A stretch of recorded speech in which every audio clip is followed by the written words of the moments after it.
At 10:13 p.m., my phone buzzed. "Transfer the mortgage tomorrow," my father wrote like it was a punishment, not a payment. 2 hours earlier, my mother had smiled as she handed out dessert. Everyone got a slice but my son. "He didn't earn it," she said. The room laughed. He didn't.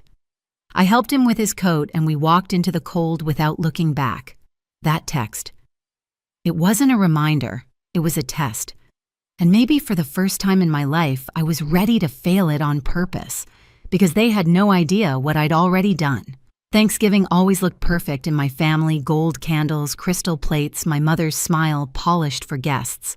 From the outside, you'd think the Caldwells were the picture of tradition, but every photo on those walls was edited, cropped around the truth. My name's Swara, the quiet one, the firstborn, the one who learned early that love here came with receipts. My mother, Elaine, has a gift for control disguised as grace. She hosts, she smiles, she decides who's earned affection that day. My father, Victor, runs everything like a business: trust funds, mortgages, even emotions. He thinks kindness should earn interest. My younger sister, Chloe, never had to earn anything. She's the golden child, the one who always gets refills before asking. And Jason, my older brother, learned to survive by staying silent, orbiting between them and me like a buffer no one thanked. After my divorce, I stopped showing up as often. I thought distance might cool the pattern, maybe make them miss us. It didn't. Victor offered to help with my mortgage, folded into the family trust. Said it would make things simple. But I knew what that meant. He wanted my house, my independence, under his name. I refused politely. Since then, he's treated every dollar I make as defiance. This Thanksgiving was supposed to be neutral ground. No arguments, no strings. I told Noah, my 10-year-old, that we'd just eat, smile, and leave early. He was excited he'd helped make cranberry sauce, even wrote a little card for Grandma. When we arrived, Elaine kissed my cheek like she was hosting a stranger. She placed Noah's bowl behind her own store-bought dish, pretending not to notice. Dinner started the same way it always did. Laughter, inside jokes about people not at the table, subtle jabs meant to sound like compliments. Victor opened a bottle of wine he said was for those who appreciate quality, then poured a glass for Chloe's 12-year-old daughter because apparently she did. Noah asked why we didn't have mashed potatoes this year. Elaine smiled sharp and sweet, because some people don't need more starch. Jason's eyes flicked toward me just once, like he wanted to say something but didn't. I pressed my hand on Noah's shoulder, kept my voice even. "It's fine," I whispered. But it wasn't. That dinner was already the beginning of the end. The night stretched long, heavy with forced laughter and clinking forks. My mother's dining room gleamed polished silver floral napkins folded into perfect fans, every detail rehearsed for admiration. The only thing out of place was the silence between me and my son. Noah sat across from the twins, Ava and Lily, who were busy showing Grandma the frosting flowers on their cupcakes. Elaine laughed, her bracelets chiming like applause. "Such polite girls," she said loudly. I knew the volume was deliberate. It was a performance for the room, a reminder of who belonged and who didn't. Noah reached for the water pitcher, careful, gentle. Still, Elaine's eyes caught the movement. "Sweetheart," she said, voice dipped in sugar, "let's let the grown-ups handle that, okay?" Her smile didn't reach her eyes. The twins giggled. Victor cleared his throat, poured himself more wine, pretending not to notice. Every few minutes, my mother found a new way to remind me that I'd fallen short of her script. A crooked napkin, a quiet child, a life too independent for her taste. It was always the same. But this time, something inside me had stopped bending. When dessert came, Noah's face lit up. My mother's pumpkin cheesecake was his favorite. He'd spent the night before helping me make a smaller version at home, practicing for this exact moment. I watched as the tray circled the table, Chloe's daughters first, then Chloe herself, then Jason's youngest. Thick slices, generous, the way love is supposed to look. Finally, the tray reached Elaine again. She set it down, knife still in hand, and glanced at Noah. He didn't earn it after the way he acted, she said, smooth as silk. The room froze. Noah blinked, confused. I'm sorry, Grandma. What did I do?" She didn't answer. She just reached for the whipped cream, adding another spoonful to Ava's plate. Jason shifted in his chair. His wife stared down at her napkin. Chloe looked everywhere but at me. I felt the heat rise in my chest. Not anger exactly, but clarity. Years of swallowing small humiliations, pretending not to notice. The line between restraint and surrender snapped. Noah whispered, "It's okay, Mom." His voice was small but steady. I smiled at him. "I know, sweetheart." I stood up slowly, the chair legs scraping against the polished floor. I took his coat from the back of the chair, knelt and helped him slip into it. The room watched, but no one spoke. Elaine's voice broke the silence. "You're really leaving?" I looked at her, not with hate, not even with hurt, just the kind of stillness that comes before a storm. We already stayed too long. We walked out. The air outside was cold and clean. For the first time in years, it felt like I could breathe. The drive home was silent except for the wipers scraping across the windshield. Noah sat in the back seat clutching his little paper turkey from school, the one he'd meant to show Grandma. Streetlights streaked across his face like passing memories. When we pulled into the driveway, he asked quietly, "Did I do something wrong?" I turned to him. "No, honey. You did everything right. Sometimes people act cruel when they want to feel powerful." He nodded slowly, but his eyes stayed distant, as if trying to make sense of a world that didn't play fair. Inside, I made him hot cocoa, extra marshmallows. He smiled a little, sipped, and went to bed without another word. When I tucked him in, he whispered, "It's okay, Mom. I don't need dessert." That broke me more than anything my parents had said. Downstairs, the house was quiet. The hum of the fridge, the faint tick of the clock. I sat at the kitchen table staring at the half-finished cheesecake we'd baked the night before, the one no one tasted. My phone buzzed on the counter. 10:13 p.m., a text from Dad. "Transfer the mortgage tomorrow." Just that. No please. No hope you got home safe. Just a command like I worked for him.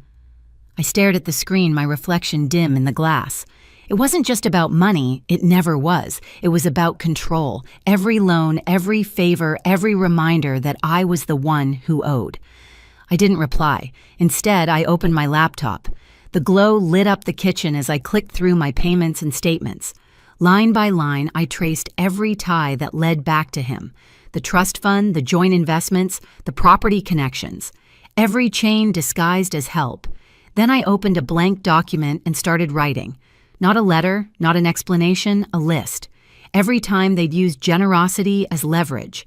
Every time silence cost me dignity. Every time I'd told myself it's not worth fighting. By the time I stopped, it was past midnight. The words felt like bricks solid final. I took one last bite of that cheesecake just to taste what my son had been denied. It wasn't sweet. It was fuel. Then I texted one person, "Jason, we need to talk." He replied almost instantly, "Tomorrow morning, I'll come by." I closed my laptop. The house was still, the night sharp and clean. For the first time in years, I didn't feel small. Jason showed up the next morning before I'd even finished my coffee. He looked uneasy, hands stuffed in his jacket pockets, the same half-apologetic look he always wore when he came as the family messenger. "Mom said you overreacted," he began. I laughed, not loud, just the kind of laugh that comes from finally running out of patience. "Overreacted? She humiliated your nephew over a piece of cheesecake." He exhaled. "Yeah, I know. I saw it. I should have said something." I didn't answer. I just handed him my phone, the text from Dad glowing on the screen. "Transfer the mortgage tomorrow." Jason read it twice, his jaw tightening. "He really sent this right after dinner, 10:13. I said, down to the minute. He looked up. "What do you want me to do?" It was the first time he'd ever asked that question. Usually he tried to keep peace, to keep distance. But something had changed. Maybe watching Mom cut Noah out of dessert broke something in him too. "I want out," I said. Completely. From the trust, the mortgage, everything tied to them. Jason nodded slowly, thinking. That's possible. Complicated, but possible. He hesitated before adding, "There's something else you should know." He explained that while refinancing his house last year, he'd seen paperwork for the lake house, the second home our parents bragged about as their retirement dream. 10 years ago, I had co-signed part of the down payment before my divorce just to help. They said my name would be temporary just until their finances cleared. But no one had ever taken it off. So, technically, Jason said you're still part owner. I blinked. "You're kidding." He shook his head. "And they're about to lease it for summer. 5 figures a month. They didn't tell you because they assumed you wouldn't notice." Something in me shifted. All those years of being dismissed, diminished, treated like background noise, and now I had something that couldn't be ignored. "I don't want revenge," I said quietly. "I just want them out of my life." Jason met my eyes. "Then let's make that legal." That afternoon, we met with the family's attorney, the same man who'd handled every Caldwell asset for decades. He greeted us politely, not yet aware he was sitting in the middle of a storm. I told him I wanted to separate my portion of the trust to close every shared account linked to my father. Jason supported me calm and steady. The lawyer hesitated, clearly uncomfortable. "Your parents might not—" I cut him off. "They don't get a vote." He nodded, typing quietly. The sound of keys felt like a heartbeat. When we left, Jason turned to me. "You know they'll come after you for this, right?" "I know," I said. "But they'll come to a locked door." 3 days later, it started. 6 missed calls from my mother, 3 from Dad, 1 voicemail. "You're sabotaging this family, Swara. That boy of yours needs to learn his place. If you keep pushing, you'll regret it."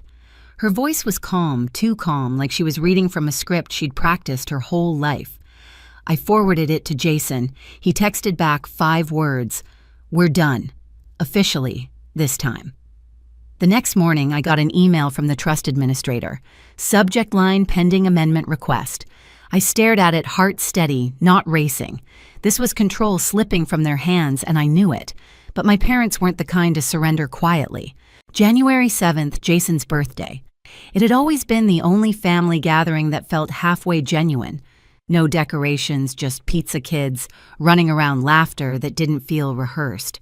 So when my phone buzzed that morning with a tag notification, I didn't think much of it until I saw the post. A photo of the lake house decked out with lights and banners. My mother's caption read, "Surprise party for our amazing son, the man who holds our family together." She tagged everyone: Jason, his wife, his kids, not me, not Noah. I called Jason immediately. He answered on the first ring, his voice sharp. "What the hell is this?" "They didn't tell you?" I asked. "No," he said flatly. "They just decided."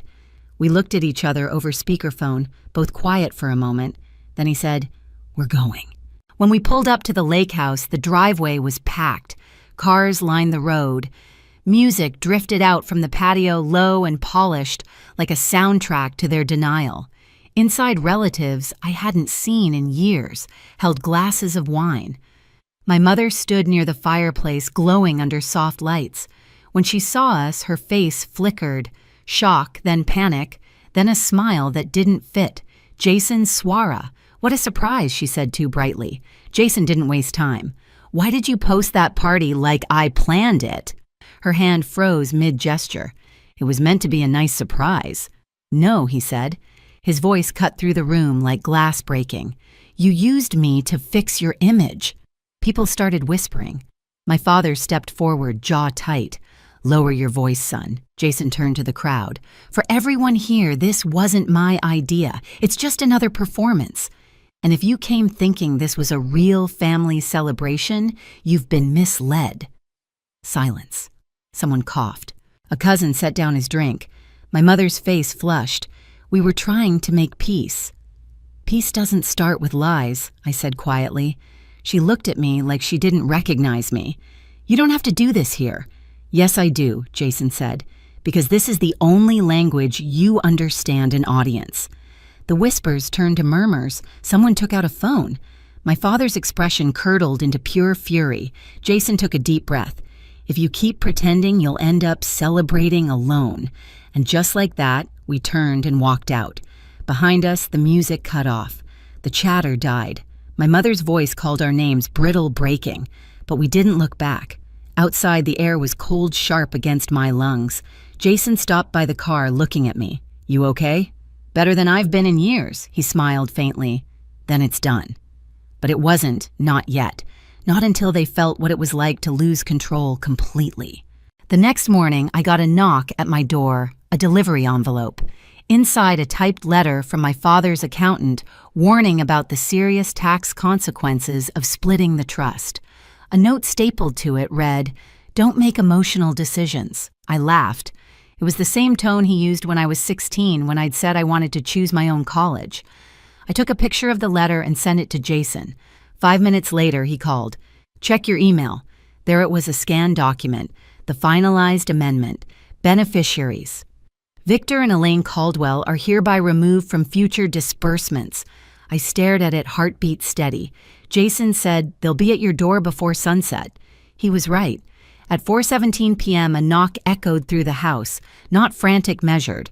When I looked through the peephole, they were standing on the sidewalk, not even close enough to the porch, like strangers, unsure if they belonged. I opened the door but didn't step out. My mother smiled faintly.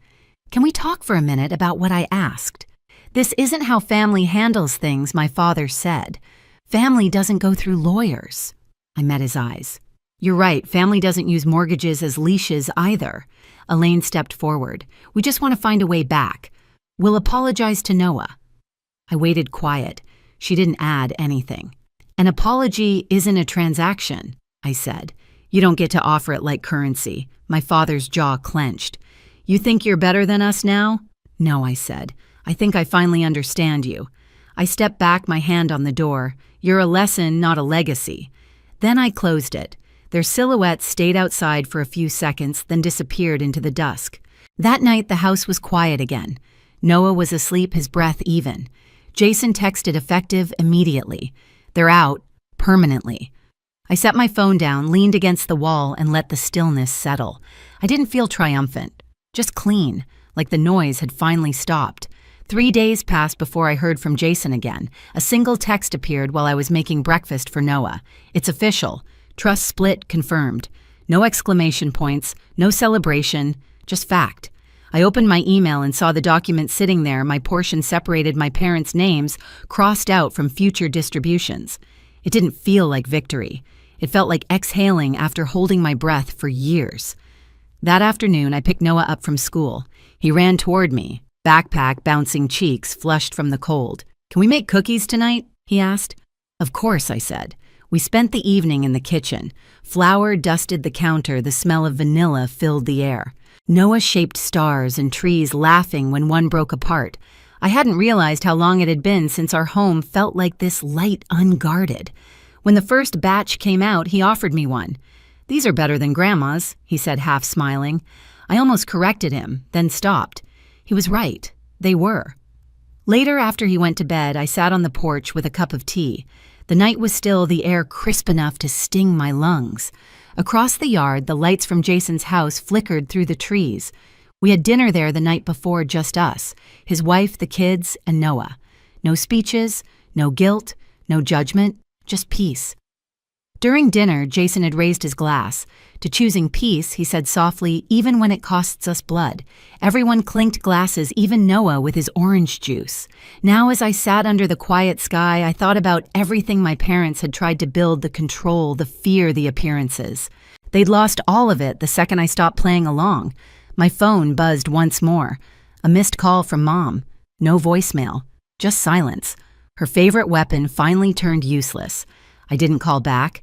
Instead, I looked through the window where Noah's drawings covered the fridge, messy, bright, alive.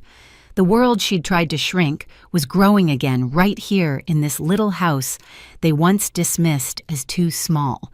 For the first time, dessert wasn't a prize to be earned. It was just dessert. I watched the porch light flicker against the snow, tiny flakes spinning like ash in the wind.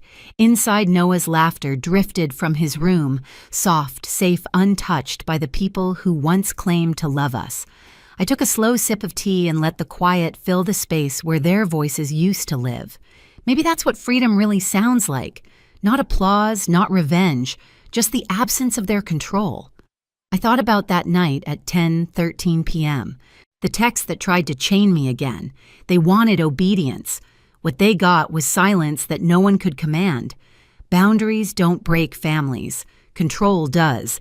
And if you've ever had to protect your child from your own blood, you know exactly what I mean. Stay a while. You'll want to hear what happened next.